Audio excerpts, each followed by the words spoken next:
Boker Tov, bonjour, bienvenue à notre étude du jeudi matin. Cette semaine, Parashat Ki Tavo. On est presque sur Rosh Hashanah, la dernière ligne droite. Ce Shabbat, on sera le 18 Elul, donc on sera dans les 12 derniers jours de l'année. Cette dernière ligne droite qui nous permet justement de réparer l'année écoulée. 12 derniers jours, un jour par mois, un jour pour faire la réparation, le bilan d'un des mois de l'année écoulée, en commençant par 18, puis 19, le premier mois de l'année, le deuxième mois de l'année. Le Shabbat prochain, ce sera le Shabbat qui précède Rosh Hashanah.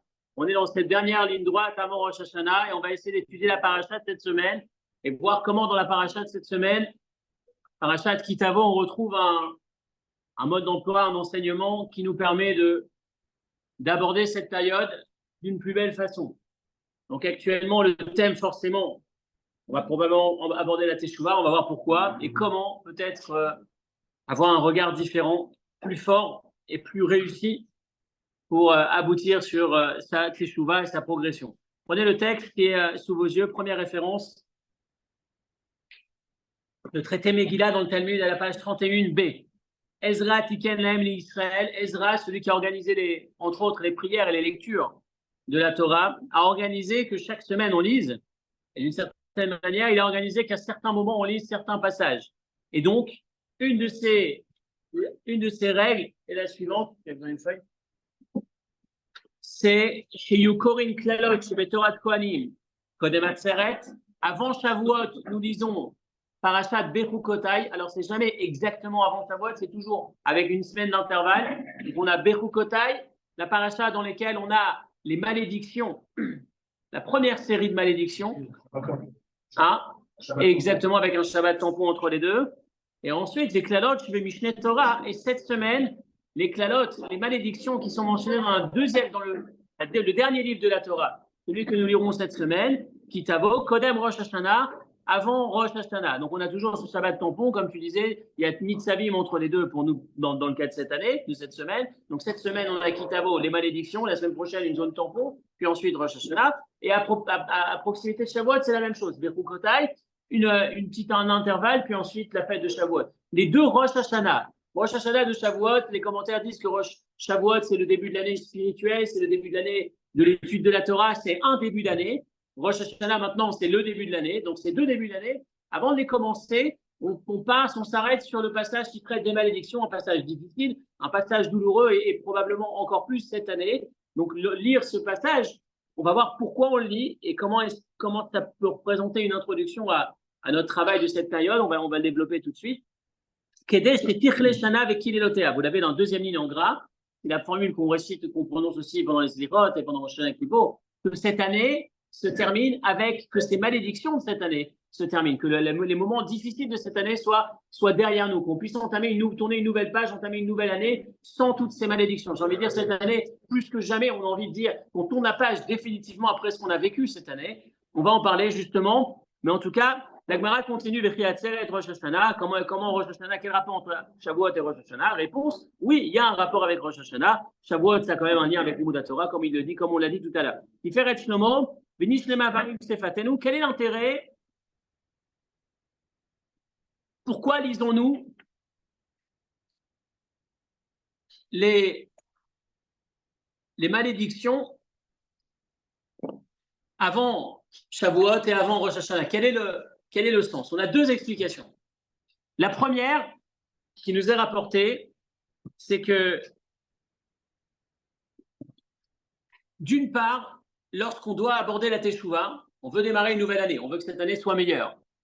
Donc on va aborder la Teshuvah, on voudrait faire une bonne Teshuvah.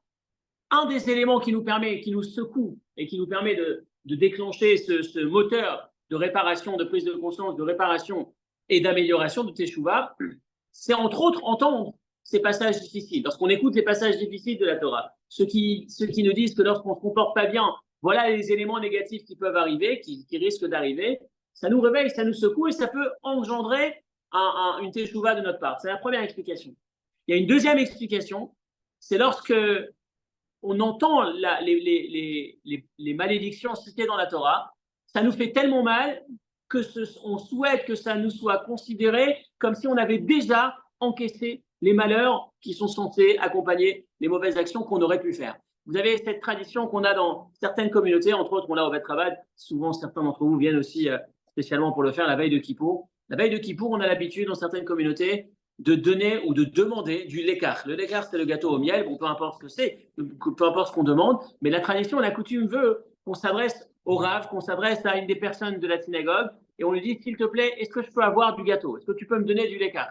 C'est un gâteau au miel, le symbole de l'année, qui soit douce comme le miel, etc. Mais le principe, c'est de demander et que l'on nous donne. Quel est le sens de cette coutume?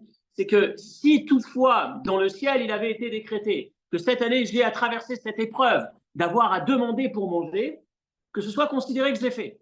Je l'ai fait ce matin. Veille de Kippour, je demande, si Chas Shalom, ce décret était là, ça y est, tu peux noter là-haut que c'est déjà fait et me laisser une année favorable. Dans le même esprit, lorsqu'on va écouter cette semaine les malédictions, un des commentaires, une des raisons pour lesquelles on fait avant Rosh Hashanah, avant ces nouvelles étapes, c'est pour nous dire, c'est pour dire à Dieu quelque part, s'il avait été décrété cette année, qu'on ait des éléments difficiles à passer, à traverser, ça y est, on les a entendus aujourd'hui. On a déjà eu de la peine en les entendant. On a déjà souffert un peu en les entendant, alors que ce soit considéré de là-haut qu'on n'ait plus besoin d'en avoir, qu'on n'ait plus besoin d'en avoir cette année.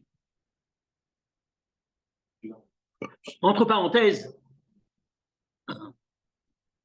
et toujours dans le rapprochement entre ce sujet, la paracha de cette semaine et la période actuelle, et j'ai envie de dire, cette année spécialement, la résonance que ça a cette année en particulier. Les commentaires posent la question, comment se fait-il que dans Bechukotai, on a moitié moins de malédictions que dans Kitavo? Dans Bechukotai, on va avoir 49, alors que cette semaine, on va en lire 98. Et c'est étonnant dans la mesure où, en vrai, si on réfléchit, la paracha de cette semaine, c'est Moshe qui prononce. Rappelez-vous, tout le 5e livre, c'est Moshe qui l'a prononcé. Donc ça voudrait dire que Moshe est plus sévère et plus dur qu'Akadosh Baruch Hu. Dieu, il en donne un peu, lui, il en donne beaucoup plus. Et en plus, deuxièmement, la conclusion, la chute des 49 dans Bechukotai, elle est positive. La fin, c'est « T'inquiète pas, Dieu t'abandonnera jamais ». La fin de celle de cette semaine, elle est beaucoup plus dure. La fin, c'est vous resterez en Égypte et vous serez vendus là-bas en esclaves et personne ne souhaitera vous acheter. C'est très, très douloureux. Comment se fait-il que Moshe soit aussi difficile avec nous dans le texte de la paracha de cette semaine? Alors, l'explication simple, c'est que, t'inquiète pas, juste après, il y a Atem Nitzavim. Moshe Rabbeinu, il enchaîne avec la paracha de la semaine prochaine. Atem Nitzavim, Ayom Kulchem, vous êtes aujourd'hui, vous vous tenez tous forts, fermes, costauds, malgré tout ce qui peut vous arriver, vous êtes toujours là et vous resterez toujours là. Donc ça, c'est quelque part la consolation. Mais il y a quand même la difficulté. Comment se fait-il que la série de la paracha de cette semaine se termine sur une note qui est pénible, qui est douloureuse? Pourquoi Moshe, il finit de cette manière? Et la réponse qui est donnée, qui encore une fois, et ce sera peut-être un des derniers, l'avant-dernier ou le dernier rapprochement avec l'actualité, c'est qu'un commentaire nous dit que dans la paracha de cette semaine, on va lire dans chaque malédiction le nom de Dieu. Chaque fois que Moshe va dire « tu seras frappé, Yakecha Hashem ». Chaque fois qu'on parle d'une malédiction qui arrive, il y a le mot Hashem, Hashem dans sa forme de miséricorde, Hashem, Dieu qui est là. C'est comme si Moshe est en train de nous dire, à chaque fois qu'il y a un élément douloureux qui t'arrive, c'est toujours de la main de Dieu, Dieu celui qui t'aime, Dieu ce Père aimant qui, un peu comme avec un fils, il va avoir d'une main, il va mettre une tannée ou une claque, ou ce qu'on pouvait mettre à l'époque, on n'a plus le droit aujourd'hui, lever la main, et de l'autre main, il va être en train de faire un câlin. On bifurque pas. Et donc, c'est un peu cette idée qu'on retrouve dans la paracha de cette semaine, malgré la difficulté la douleur qu'on lit dans le texte, c'est toujours Hachem. Moshe nous rappelle, sache que chaque fois qu'il y a quelque chose qui t'arrive, sois capable de voir qu'en vrai, c'est Dieu, ce Dieu qui t'aime. Il y a certes des éléments qu'on ne comprend pas quand ça nous tombe dessus, mais sache que la source est toujours par amour. Il y a toujours un message positif à retirer, ou en tout cas, c'est un père aimant qui fait cela. Et je reprends, et c'est marrant parce que ce cours, je l'ai étudié début de semaine. Début de semaine, on était déjà après ce qu'on disait déjà la semaine dernière sur la guerre en Israël, que finalement, on a assisté à des révolutions extraordinaires de l'armée et des services de l'armée israélienne en ce qui concerne, enfin, ils ont montré leur capacité extraordinaire. Là, je parlais déjà jusque début de cette semaine. On n'avait pas encore la fin de cette semaine. Et on était déjà en train de se dire comment est-ce possible qu'une armée aussi forte, aussi aussi efficace ait pu louper ou passer à côté de ce qui s'est passé il y a 11 mois. Et en fait, cette semaine, plus j'étudie, plus je révise cette étude, plus je m'approfondis et plus je regarde l'actualité, plus je vois que c'est encore plus fort et encore plus fort. On a vécu il y a 2 jours, on a vécu hier. On voit ces interventions extraordinaires humaines du génie de l'armée, mais encore une fois, qui nous rappelle que cette même armée, cette même puissance qui est capable de tellement de belles choses pour protéger son peuple, pour protéger la justice, pour protéger l'humanité quelque part en se débarrassant du terrorisme, cette même armée s'est laissée dépasser et on n'arrive toujours pas à comprendre comment, par quelques, passez-moi l'expression, mais je la retire de l'hébreu, d'un israélien en hébreu c'est encore plus pertinent, par quelques voyous à mobilette. Bien évidemment que c'est pas, on ne cherche pas à les diminuer, mais c'est simplement pour montrer le contraste. Comment une armée aussi puissante a pu se laisser dépasser quelque part par ça. Et dans le contexte de ce que j'étais en train de dire, c'est savoir voir Akadosh Baruch Hu qui est derrière. Dans les moments difficiles du 7 octobre, il y a 2 manières de les voir, et c'est un peu comme ces malédictions qu'on lit cette semaine. Et il nous faut savoir, ou en tout cas travailler pour arriver à voir le Hachem qui est derrière. Le Hachem, le message, le réveil peut-être qu'Akadosh Baruch Hu nous envoie. Le réveil positif, encore une fois. La secousse qu'on est censé ressentir et quelque part l'évolution qui doit suivre toutes ces tragédies, malheureusement. Toutes ces vies qui ont été perdues, qui ont été retirées, tous ces gens qui ont donné leur vie, tous ces kedoshim, tous ces gens saints qui ont donné leur vie justement pendant ces événements. Et c'est censé nous réveiller. On est censé avoir cette réflexion derrière. On ne peut pas laisser passer tout ça sans que ça ne réveille pas chez nous, qu'on n'entende pas un message qui nous pousse à être meilleur, qui nous pousse à regarder la vie autrement, avec un cran supérieur, et qui nous pousse à évoluer. Donc je reprends et je conclus. Les Kélalot cette semaine, les malédictions à Parashat cette semaine, comme dans Bechokotai, c'est un peu comme à l'époque. Il y a 2 explications. Une explication, c'est ce que je disais tout à l'heure, c'est que s'il avait été décrété qu'on ait à subir, on a subi en les entendant, en les écoutant. Deuxième explication, c'est un peu comme le professeur à l'époque, il y avait le fouet ou la règle ou je ne sais quoi avec quoi il frappait l'élève qui était accroché au mur. Et le simple fait qu'il était accroché au mur, ça rappelait à l'élève qu'il devait se comporter comme il faut. C'est un peu le sens de la paracha de la semaine. C'est un peu j'entends, et le fait d'avoir entendu, ça me permet de rester sur mes gardes et de garder le cap. Donc 2 explications, tout l'ensemble de ce qu'on a vu nous emmène vers effectivement Hachem, la bonté qui est derrière l'ensemble de tout ça, chaque élément difficile qui peut arriver, être capable de voir Hachem qui est derrière. Et encore une fois, tout ça pour nous pousser dans cet élan de Teshuvah, cette prise de conscience, cette réparation. Et c'est le sujet qu'on va aborder aujourd'hui, peut-être un peu en avance par rapport à Yom Kippour et Salat Yom Teshuvah, mais on va quand même en parler parce que d'abord le mois d'Elul c'est aussi un mois du bilan, mais surtout parce que comme on l'a dit, le meilleur moyen de se débarrasser de la paracha cette semaine, des éléments négatifs de la paracha cette semaine, c'est lorsqu'on anticipe et lorsqu'on travaille sur justement sa Teshuvah. Et c'est ce qu'on va essayer de voir, essayer de travailler sur un des symboles les plus forts de la Teshuvah, une des forces les plus grandes que l'on devrait ou que l'on pourrait essayer d'adopter lorsqu'on parle de Teshuvah. Je vais juste simplement dire que le dernier commentaire qu'on a vu, vous l'avez en 3e paragraphe de la première référence, c'est le Shoutar Baz.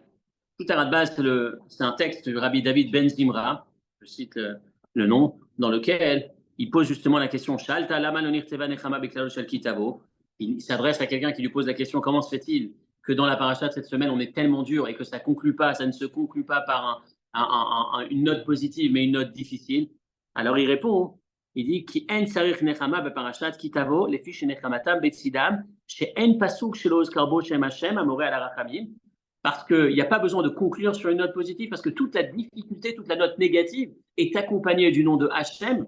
Il n'y a pas un verset dans lequel il n'y a pas le nom de Hachem. Hachem qui montre la miséricorde, Léhodia, afin de nous faire savoir, Shamidat Yeberachamim, que peu importe la difficulté qui arrive, elle vient d'une main aimante, une forme de miséricorde. Tout vient de Dieu, ce Dieu bon, ce Dieu aimant. Et après, à nous de justement décoder le message, essayer de, encore une fois, rester avec l'interrogation et pleurer ce qu'on ne comprend pas, mais ne pas rester au même stade après l'épreuve dépassée, après la tragédie traversée, et essayer justement de s'inspirer pour améliorer. Et c'est ce qu'on va essayer de voir. Le symbole de la Teshuvah, on va essayer d'aborder une Teshuvah peut-être sous un angle différent, et en tout cas trouver des ressources plus importantes pour notre propre cheminement dans la Teshuvah. Le symbole de la Teshuvah nous dit le Midrash, la référence numéro 2, Bereshit Rabba Pedalet, Vayashov Reuven El Abor. Le Midrash nous dit On remonte un peu dans Bereshit, on va faire plusieurs citations aujourd'hui, on va voyager un petit peu, mais le point commun, c'est toujours essayer d'aborder une clé, un élément essentiel qu'on néglige peut-être de temps en temps quand on parle de réparation, quand on parle de Teshuvah. Donc, Réhouven, pardon, c'est bien, c'est mieux, mais malheureusement, c'est une réalité. L'idée, c'est de ne pas laisser passer l'événement comme si de rien n'était. On dit qu'à Rosh Hashanah, Dieu il est devant, j'ouvre une parenthèse pour répondre, pour compléter sur ce que tu viens de dire. On dit qu'à Rosh Hashanah, Dieu est devant les livres des vivants et des morts. Sifrei Chaim et Sifrei Metim. Devant lui, il a les livres des vivants et les livres des morts. Et on pose la question, pourquoi le livre des morts? Les morts ont déjà fini leur vie, pourquoi est-ce qu'on les présente? Un des commentaires nous dit que c'est pour rappeler aux vivants, regarde ceux qui sont partis, regarde ce qu'ils ont donné, regarde leur grandeur. Est-ce que tu es capable de regarder ta vie à la lumière de leur investissement, de leur dévouement, de leur abnégation? Ça veut dire que parfois, ces moments difficiles, comme tu dis, c'est effectivement difficile.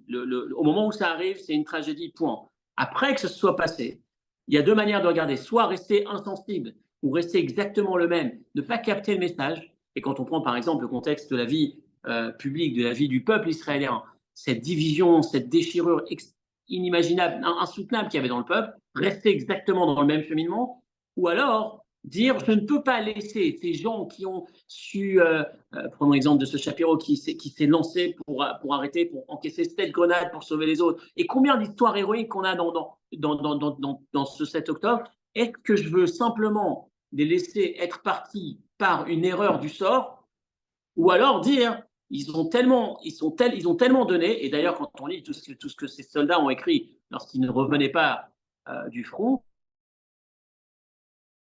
surtout que je suis prêt à me donner ma vie pour que ça bouge, pour que ce peuple soit plus en sécurité, pour qu'on soit plus proche les uns des autres, pour qu'on ait un mode de vie différent, supérieur, plus élevé.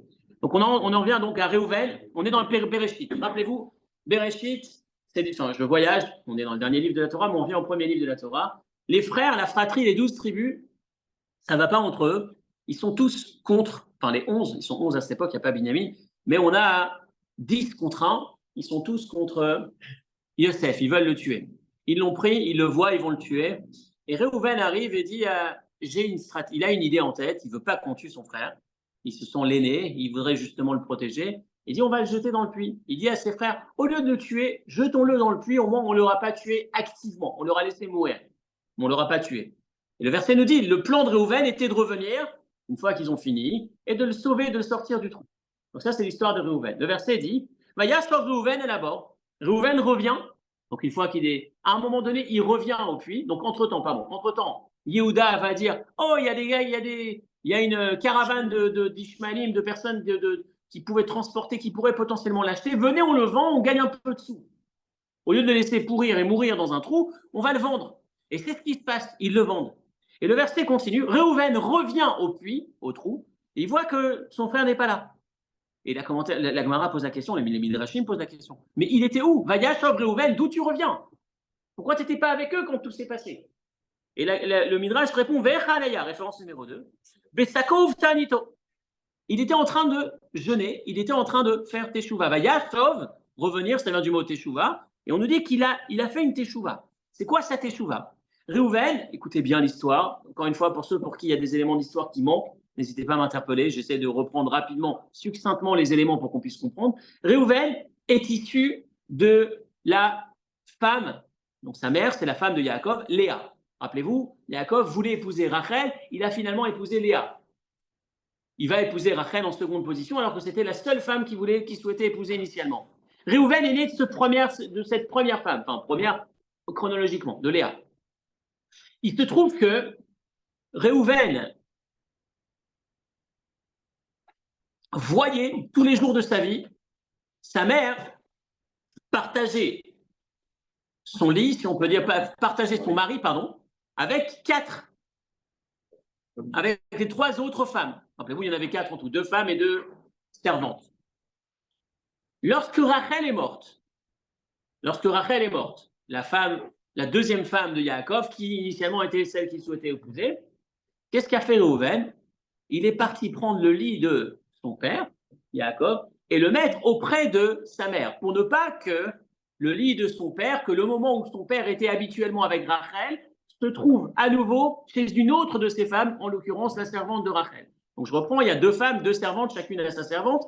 Yaakov partageait, si on peut dire, ses nuits, certaines nuits dans une forme d'organisation avec Léa, avec Rachel, avec les deux servantes. Donc une fois que Rachel est morte, Réhouven s'est dit la moindre des choses, comme pour honorer ma mère, qui a passé sa vie à subir, à systématiquement voir son homme se retrouver ailleurs qu'avec elle, je vais reprendre le lit de mon père maintenant que Rachel est morte et je vais mettre principalement que sa demeure principale se passe à côté de ma mère. Il a capté que ce n'était pas son rôle de le faire. Il a vu qu'il avait été un peu vite et que ce n'était pas à lui de s'immiscer dans la vie de son père. Et il a fait teshuva. Donc c'est une action, c'est noble, c'est beau. Et donc il était en train de faire teshuva. Écoutez ce que dit le Midrash à ce moment-là. Amarlo Akadosh Baruch, deuxième ligne de la deuxième référence en gras. Mais Olam lo chata atam lefanai ve'asa teshuva ve'ata patarta bitshuva techila. Il n'y a jamais eu un homme qui a fait une faute et teshuva, tu es le premier à avoir inventé la teshuva. Et c'est ce qui va nous interpeller aujourd'hui. Ah bon, Réhouven, c'est le premier à avoir fait teshuva? Adam, lorsqu'il a fauté, il n'a pas fait teshuva derrière? Caïn et Avel, lorsqu'ils ont fauté, lorsque Caïn a tué Avel, il n'a pas fait teshuva derrière? On a les versets dans le Chumash qui sont clairs. Gadol, Avonim, Inso, Dieu, j'ai fait une faute trop importante. Est-ce que il veut réparer? On a systématiquement des réparations depuis le début de la Torah. Comment se fait-il qu'on nous dise que c'est Réhouven le premier à avoir fait teshuva? Et donc le verset dit, tu es le premier, etc., etc. Le Pirouche Maharzab, il pose la question, c'est Caïn a sa teshuva. Caïn a fait teshuva. Adam Arishon a fait teshuva. Comme il est écrit, il cite ici des références qui disent que systématiquement ils ont fait teshuva, ces deux individus. Alors comment se fait-il qu'on ignore totalement les teshuvot, la teshuva qui a existé avant Réhouven? Quelle est la particularité de Réhouven dans son attitude de teshuva qui va nous ouvrir la porte quelque part et nous montrer à notre niveau comment on peut faire teshuva vis-à-vis de Dieu, comment on peut préparer une meilleure année. Et vous allez voir que ça marche aussi, teshuva, lorsqu'on regrette ou lorsqu'on exprime des regrets dans des relations humaines, vis-à-vis des proches, vis-à-vis de son conjoint, vis-à-vis de ses enfants, de ses parents. Comment on retrouve dans cette formule, dans la formule teshuva de Réhouven, la première fois qu'on a une teshuva sur Réhouven, comme si les autres, tels qu'ils étaient avant, n'avaient pas leur place, n'avaient pas lieu d'être. Et c'est ce qu'on va essayer de développer, la particularité de la teshuva de Réhouven, et c'est la clé quelque part de la teshuva. Vous l'avez? La particularité de la teshuva de Réhouven. Première explication, c'est qu'il y a deux modèles de teshuva, l'une qui compte, l'autre qui compte moins habituellement. C'est comme celui qui décide de mettre la kippa. L'image est israélienne, mais je suis persuadé qu'elle a son sens en France aussi. Quand on pense au sentier, quand on pense à quelques-unes de ses affaires, celui qui décide de mettre la teshuva une fois qu'il a pris sa peine. Celui qui décide d'aller à la synagogue ou de commencer à faire teshuva parce qu'il vient de prendre 20 ans, parce qu'il vient de prendre 10 ans. C'est pas la même chose que celui qui dit j'ai fait une faute, j'ai pas encore été jugé, j'ai pas encore pris, mais c'est pas grave, j'ai fait teshuva. La première chose, c'est que Réhouven, c'est patar bitshuva, Réhouven, il s'est pas fait prendre avant de demander pardon. Il n'a pas attendu de se faire prendre. À Adam, Caïn, c'est une fois que Dieu l'interpelle. Pourquoi tu as mangé du fruit? Pourquoi tu as tué ton frère? C'est là où il va répondre. Donc, première explication, il y a deux teshuva, mais ce n'est pas celle sur laquelle on va s'arrêter le plus, c'est la deuxième. Donc, première explication, il y a celui qui fait teshuva parce qu'il s'est fait prendre. Pourquoi tu as fait ça? Où tu étais? Ah, pardon, j'étais pas là, excuse-moi, je suis désolé. Ou alors, c'est j'anticipe, je regrette, j'étais là où il fallait pas être, peu importe, je ne recommencerai plus, je serai là, etc. Tu peux compter sur moi, etc. etc. Il y a soit j'anticipe, où là, on peut estimer que ça a une valeur plus importante que lorsque je reviens parce que je me suis fait prendre la main dans le sac et là, je dis pardon, je ne recommencerai plus. Ça n'a pas la même valeur, ça n'a pas la même intensité. Première explication. Mais la deuxième, c'est la plus belle et c'est celle sur laquelle on va essayer de travailler aujourd'hui et toujours dans le contexte personnel et dans le contexte collectif, dans le contexte de l'histoire que vit notre peuple aujourd'hui en Israël en particulier. La particularité de Réhouven, à la différence des autres, écoutez bien, il y a reconnaître la faute et il y a reconnaître la responsabilité. Et vous allez voir que l'un est à l'opposé de l'autre. Ça peut paraître deux stades, deux étapes, mais en vrai, dans un sens, l'un veut dire exactement le contraire de l'autre. Je m'explique. Je pense qu'on l'a dans le texte. Je vais vérifier.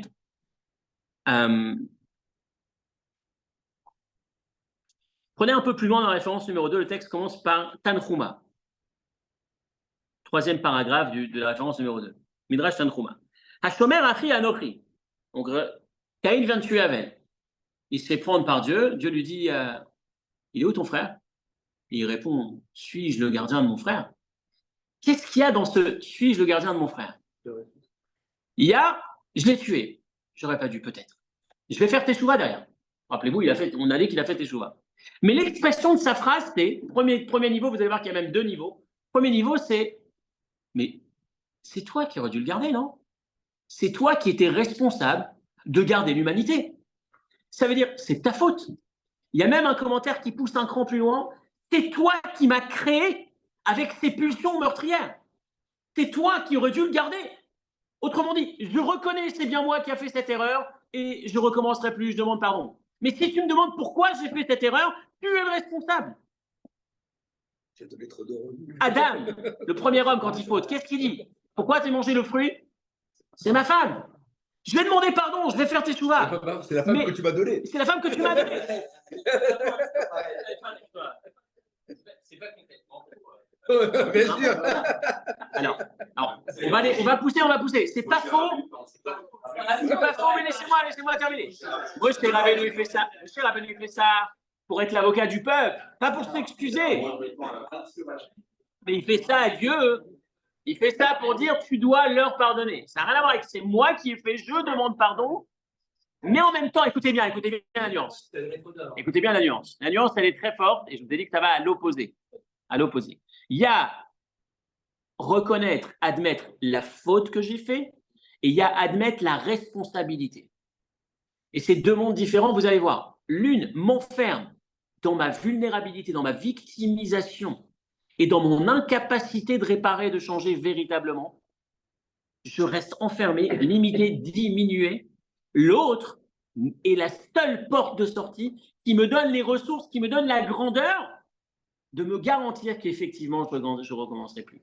Parce que si j'admets que j'ai l'entière responsabilité du choix délibéré qui m'a emmené dans cette erreur, le choix personnel, cela signifie que j'ai toujours le même libre arbitre, le même choix qui me permettra de décider de ne plus faire cette erreur et de me comporter autrement. Parce que lorsque c'est pas moi qui détiens ce libre arbitre, mais malheureusement je suis victime des circonstances, c'est les circonstances qui seront toujours maîtresses de mon destin, et donc je ne pourrai jamais décider de vraiment changer. Je ne changerai pas parce que c'est pas moi qui ai les clés, c'est lui qui a les clés. C'est la femme, c'est toi Dieu, etc., etc.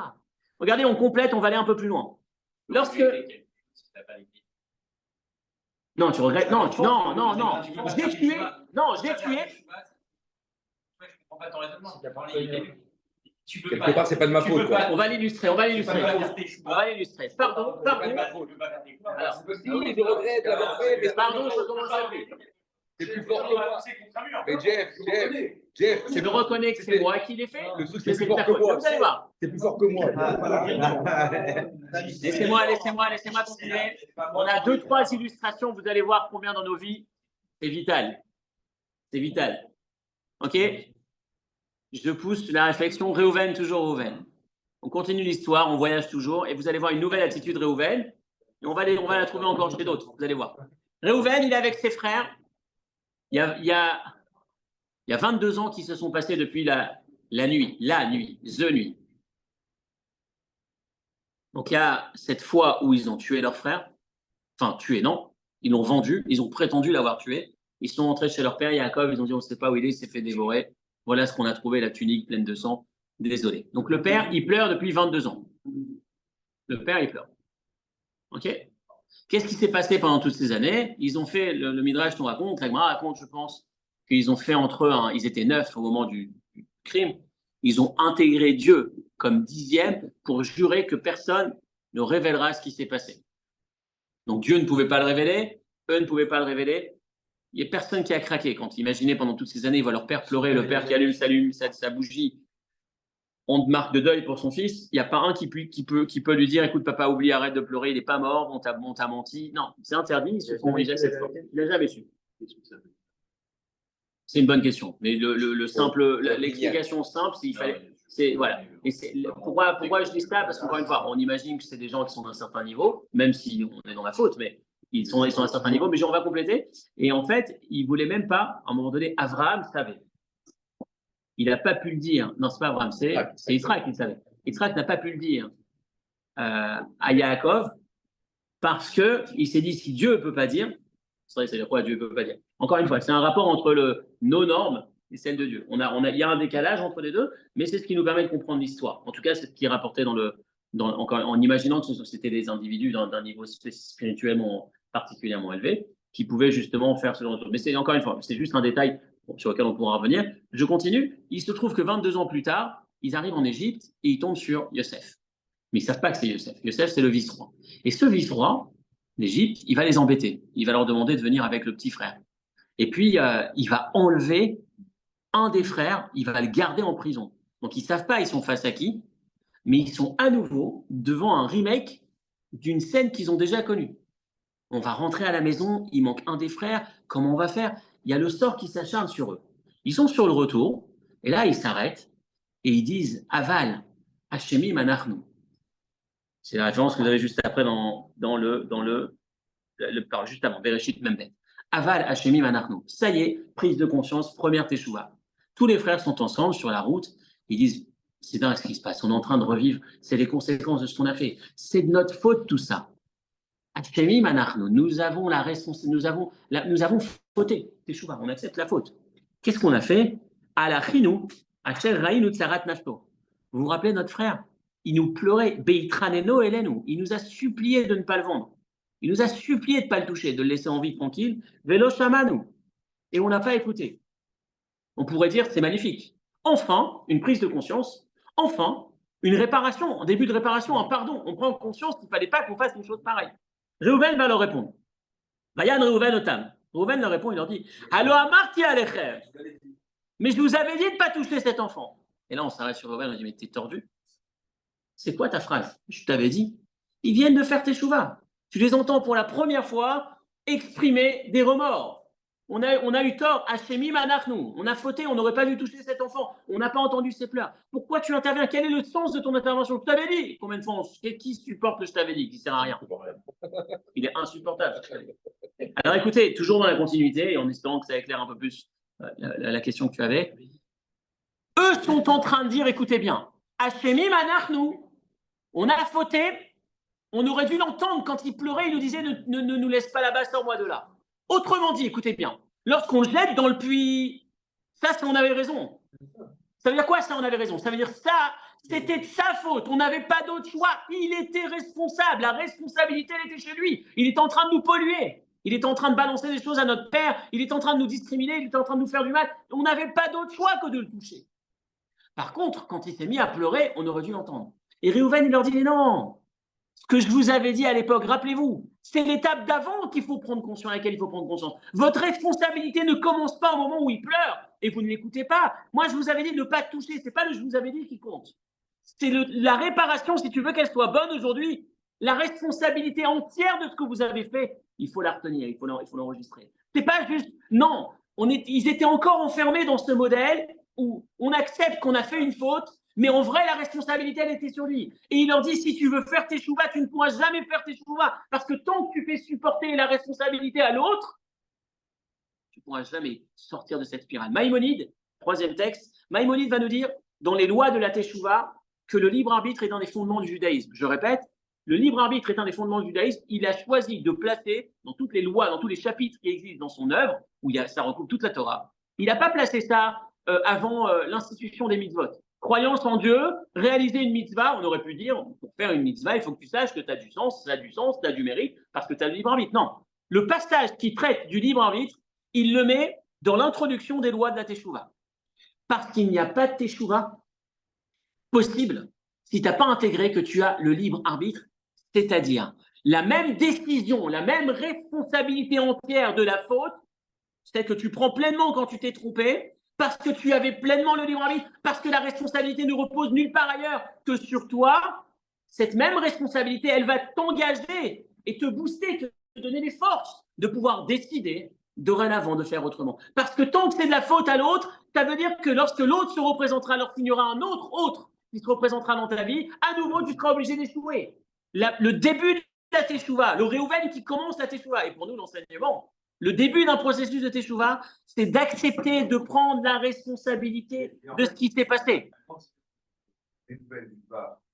Et putain et à part de l'autre, c'est que Réhouven, au moment où il fait sa faute, il pense faire une mitzvah. Lui, pour lui, il fait une mitzvah. Donc, c'est une rêve. Alors que Caïn Abel, quand ils font la faute, ils savent qu'ils font une faute. Il y a une différence énorme. Au moment où tu fais l'acte, Caïn, il sait qui tu te fais, il sait qu'il fait une faute. D'accord. Ok, donc c'est facile de faire, tu vois, parce que j'ai une faute. Mais, bon, effectivement, il y a cette notion de perdre la responsabilité. Mais pourquoi c'est plus fort, Réhouven? Parce qu'au moment où il fait une femme, mais pour lui, quand il place la couche de son père, il est en train de faire quelque chose de bien. Je vais aller encore. Prise de conscience. Mais ce n'est pas sur ce point qu'on s'arrête. C'est juste, c'est encore plus grand sa teshuva. Mais le point, on pourrait dire que c'est une troisième réponse. Tu veux dire, pourquoi on sait faire une mitzvah quand il joue. Non, mais non. Non, parce que tu es un enfant, tu es en train de tuer un enfant. Ils étaient, je répète, au moment où ils prennent conscience de ce qu'ils ont fait, ils restent encore avec cette idée que tu es en train de mettre sous l'étiquette mitzvah, tu es en train d'appeler ça mitzvah, ils restent avec eux dédouanement, déresponsabilisés. C'est pas moi la cause, c'est lui la cause. D'accord? Et dans cet esprit,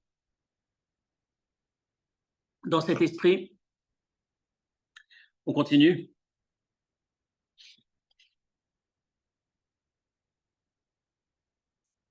Je retrouve. Vayan Rouven Otam Sechadal Echuzagmané al Divrem. Une fois qu'on a vu ce deuxième point, on va comprendre. J'ai perdu mon fil, une seconde.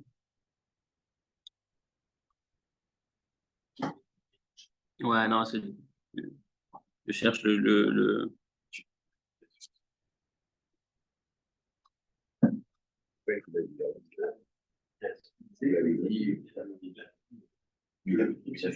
vous l'avais bien dit. Donc, j'étais en train d'arriver sur Maïmonide. J'avais des mots qui sortaient, mais je suis parti dans le... Non, donc, on arrive maintenant à l'histoire de Rabbi Eliezer ben Dourdaya, le symbole de la Teshuvah. L'homme qui a fait sa plus grande Teshuvah, Rabbi Eliezer ben Dourdaya.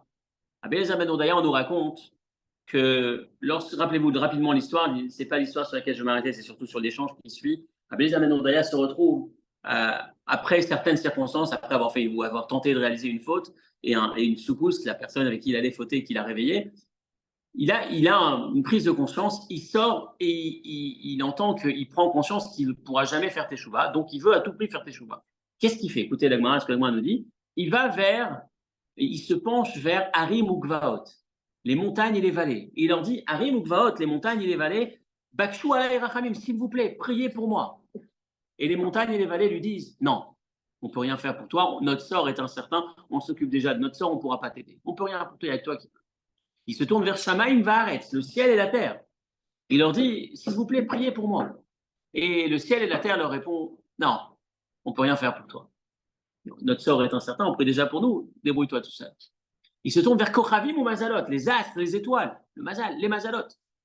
Et la même chose, la même scène se reproduit. Et puis à la fin, il prend conscience qu'il n'y a personne qui peut rien pour lui. Alors il pleure, il met sa tête entre ses jambes, il pleure jusqu'à ce que son âme le quitte dans ses larmes.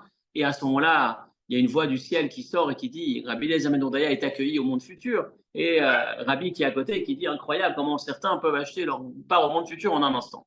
Dans ce passage de Gemara, il y a l'illustration qui pose problème. Pourquoi cet échange? Il se tourne vers les montagnes, il se tourne vers le ciel, il se tourne vers les étoiles. Qu'est-ce qui cache derrière ce passage? Quel est le sens de ce dialogue? À quoi bon nous raconter tous ces détails? Écoutez la leçon, en tout cas, qui est le message qui passe derrière cette histoire. Le premier réflexe de Rabbi Eliezer ben Dourdaya lorsqu'il prend conscience qu'il a fauté, c'est de dire c'est pas de ma faute. C'est de la faute de Harim ou Gvaot. Harim ou Gvaot, les montagnes, ça fait référence aux parents. C'est les parents que j'ai eus. C'est pas moi le responsable de mon destin, c'est eux. Tout ce que j'ai fait, c'est pas de ma faute. C'est l'enfance, c'est les parents que j'ai eus. Et ils lui disent, non, non, non, nous on a déjà notre lot, tu es responsable de tes affaires. Alors il se tourne vers Shamaï, Vaharetz, Dieu. C'est toi le prédéterminisme, c'est toi qui m'as fait que je suis comme ça. C'est toi qui es responsable de ça. Et le ciel lui répond aussi, non, non, non, c'était entre tes mains, tu avais le libre arbitre. Il se tourne vers Kochavim ou Mazalot, c'est mon Mazal, je suis né entre telle date et telle date, c'était tel et tel signe, je suis programmé pour être celui que j'ai été. Et là aussi, on lui répond non. Le point de départ, ce qui m'empêche de faire une teshuva véritable, je répète, c'est l'absence de prise de responsabilité. Tant que je fais porter à l'autre, c'est une marque de faiblesse finalement. La vraie force, pourquoi on veut pas accepter la responsabilité? Et là, on arrive un tout petit peu dans l'éducation. Très souvent, c'est le modèle éducatif qui a une part peut-être de responsabilité, pas que je veuille me débarrasser de la responsabilité, mais en réfléchissant, quand un enfant grandit avec l'idée qu'à partir du moment où je dis je me suis trompé, ou j'ai fait une bêtise, c'est grave, je ne peux pas dire ça, à ce moment-là, je vais chercher systématiquement des échappatoires et jamais je vais porter la faute sur mon dos. Il y avait un psy qui disait, quel est le seul, un gars qui lui pose la question, est-ce que tu es prêt à prendre n'importe quel client? Ou est-ce qu'il y a des couples sur lesquels tu penses qu'il n'y a aucune chance? Il dit, là où j'ai beaucoup de mal, c'est ceux qui n'ont pas quitté la maternelle, ceux qui sont encore restés en maternelle, ceux qui vont systématiquement dire, c'est pas moi, c'est lui qui a commencé, c'est pas moi, c'est parce qu'il m'a jeté du sable que. Cette perspective finalement de refuser de prendre la responsabilité, quand on ramène tout ça au contexte d'Israël aujourd'hui, on est 11 mois plus tard, on n'a toujours pas une responsabilité claire.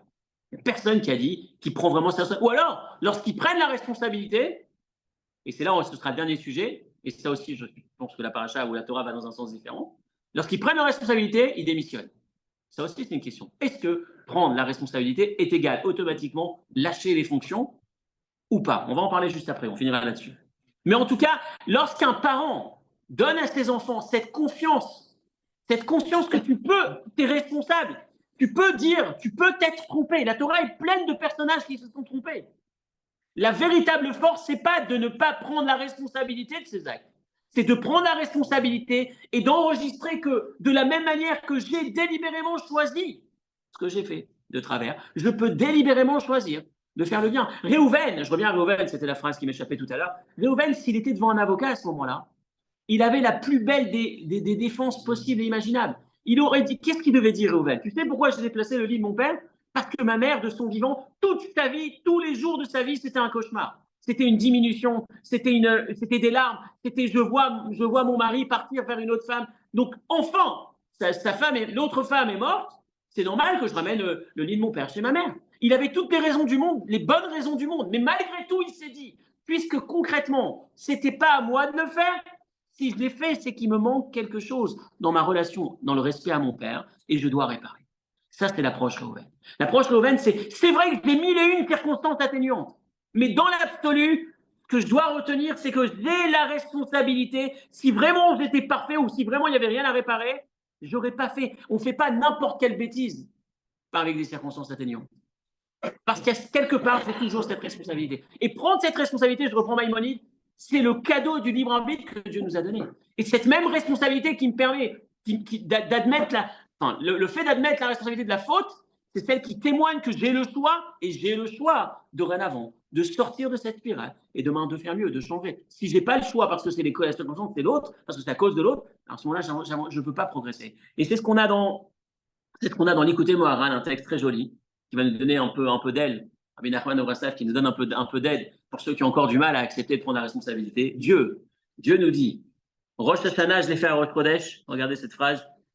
Dieu, il a choisi Rosh Hashanah le jour de Rosh Chodesh. Pourquoi? Parce que Dieu, c'est quoi l'histoire de Rosh Chodesh? L'histoire de Rosh Chodesh, c'est Dieu qui a la lune et le soleil qui se plaignent, enfin la lune qui vient nous voir et qui dit Dieu, je peux pas. Enfin, il y avait les deux devaient être puissants, aussi puissants l'un que l'autre. Et je crois que c'est la lune qui se plaint et qui dit pourquoi tu m'as mis sur la nuit. Je voudrais être aussi puissante. Et Dieu lui dit si c'est comme ça, non, la lune qui se plaint et qui dit on peut pas être deux aussi puissants. Alors Dieu lui dit ok, toi tu vas être plus petite. Dorénavant, on a le soleil qui a plus de puissance, la lune qui a moins de puissance. Et Dieu, après coup, il regrette. Il dit finalement, je dois demander pardon. Donc Rosh Chodesh, c'est C'est un peu ce symbole de Dieu qui demande pardon. Et Rosh Hashanah arrive à Rosh Chodesh, arrive le jour où la lune est en train de réapparaître et le Korban de Rosh Chodesh, etc., etc. Avihu alay kapara, Dieu lui-même, il demande pardon d'une certaine manière à Rosh Chodesh. Ça veut dire que lui, quelque part, Dieu est en train de dire j'ai fait quelque chose, mais je le regrette. Je prends la responsabilité, je regrette. Et comme ça, à notre niveau, on peut aussi se tourner vers Dieu et dire j'ai fait quelque chose, je prends la responsabilité, je regrette. Savoir la grandeur que c'est que de prendre la responsabilité. C'est pas on a le droit de se tromper. Le tout, c'est d'arriver à prendre la responsabilité et de réparer. Et cette idée, c'est ce qui est tellement fort. Et c'est ce qu'on va retrouver, je finis là-dessus, quand je parlais de démissionner ou pas de démissionner. Rappelez-vous, on termine Shaoul et David. Les deux ont fauté, les deux ont manqué, ont eu des manquements. Shaoul a manqué. Dieu lui avait demandé d'éliminer tout Agag et il a laissé Amalek, il a laissé un peu, mais pour faire le bien. David a manqué, si on peut dire, en éliminant, en tuant quelqu'un pour des raisons qui ne sont pas complètement, enfin, sans entrer en détail. Donc, en fait, Shaoul, sa faute, c'est qu'il a laissé vivre, il a eu pitié pour, si on peut dire, pour faire des sacrifices, pour offrir à Dieu. David, sa faute, c'est plus en retirant la vie d'un innocent. Ou en tout cas, potentiellement, comme c'est d'apparence, c'est ce qu'il y a.